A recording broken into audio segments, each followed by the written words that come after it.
Hello, everyone. My name is Uriel de la Rosa. I'm a student at Texas State University. Today, I will be talking about the social bonding theory and its relation to delinquency.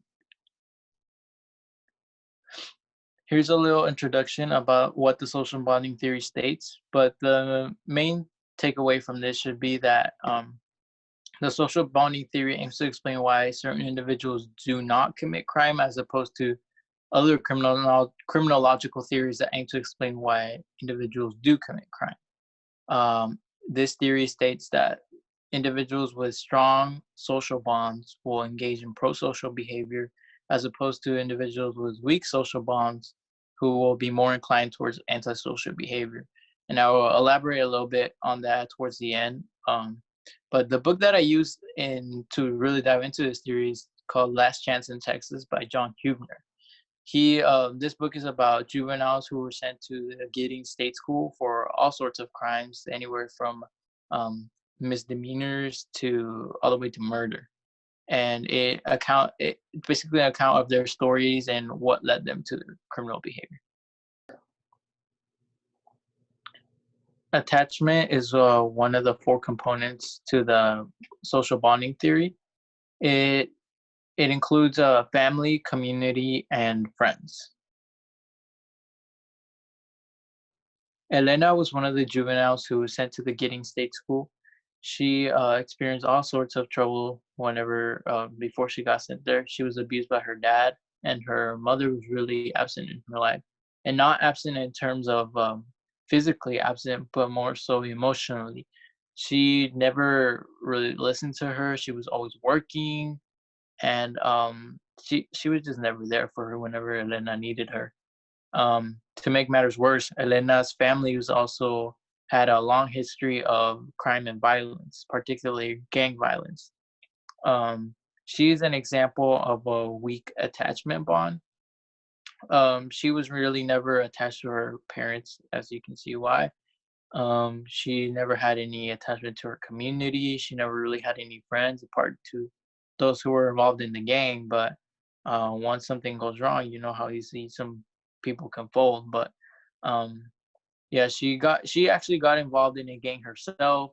She experienced anger and attachment issues, and she just didn't like to open up in general. She had trust issues, and she had a hard time talking about her criminal past. The second component of the social bonding theory is commitment. And commitment involves career goals, personal success, and also future outlook.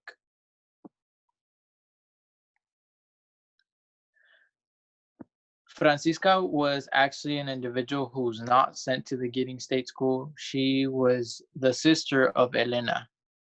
The reason why I included her in my presentation is because she's a good example of commitment, of a strong commitment. She actually did not get involved in gangs like her other siblings, but she, on the other hand, continued her education. She developed a vision for her life and what she wanted, and she had a role model who helped her out and helped her achieve her dreams.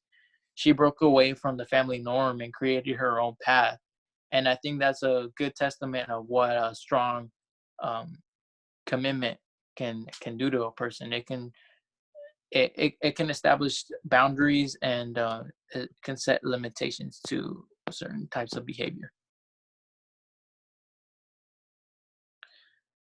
The third component of the social bonding theory is involvement. This one includes religious activities, community involvement, social activities, and also recreational activities such as sports.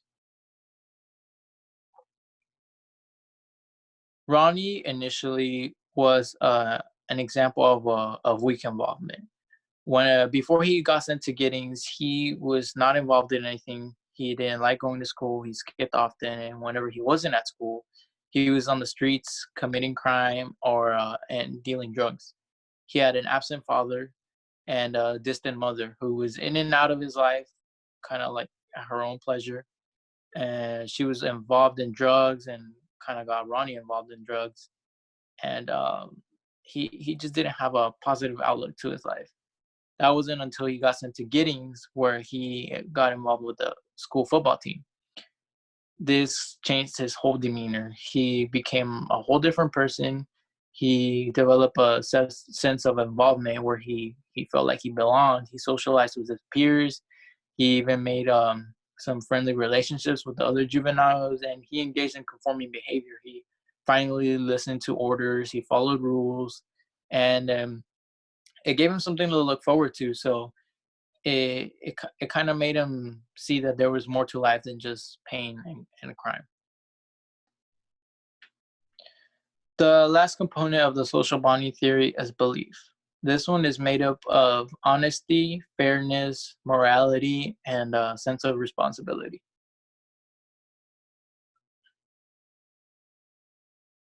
Johnny was, I think she was one of the most traumatized individuals out of all the ones that I mentioned.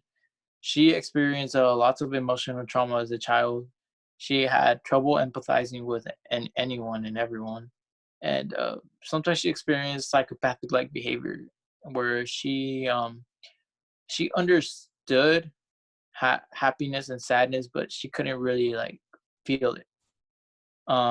She enjoyed hurting others. She had a severe attachment issues, and she just had trouble seeing the impact of her own actions. She just didn't have any sense of responsibility to anyone or anything to that in that matter. She was always lying. She didn't really understand the concept of fairness. She always painted herself as the victim and um, never really honored any of her mistakes or any pain that she caused others, which was really hard when it came time to when the group activities began, where everybody was opening up and talking about their past. Johnny just couldn't get out of the victim um, sense that she had for herself. She always thought that she was the victim for everything that happened in her life, which wasn't always the case. In conclusion, stronger bonds will lead to prosocial behavior, and weaker bonds will be more inclined towards antisocial behavior.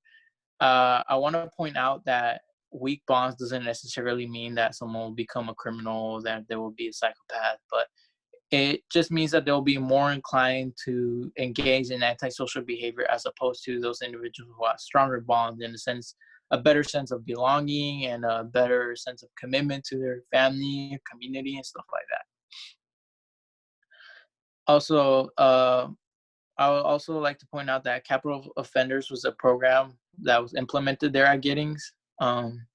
It's a rehabilitation program for the juveniles, and it aimed at creating and reinforcing pro-social behavior and creating pro-social bonds with the outside world, or as they refer to it as the free world. Um, they try to move away from simply getting these individuals to acknowledge their mistakes, but to also do something about it, to remedy those mistakes if it was possible, uh, kind of to repay the community, repay those communities, or repay those individuals that they hurt. But another important concept that they implemented is involving the parents in the change, because the program saw that it wasn't always the juvenile's fault that they were misbehaving. It also had to do with the parents. So they try to get them involved in the rehabilitation process and make sure that they were part of the transformation that was taking place there. But that concludes my presentation. I would like to thank Alpha Chi for giving me the opportunity to present. And I thank everyone for listening to my presentation. I hope you all have a wonderful day. Thank you.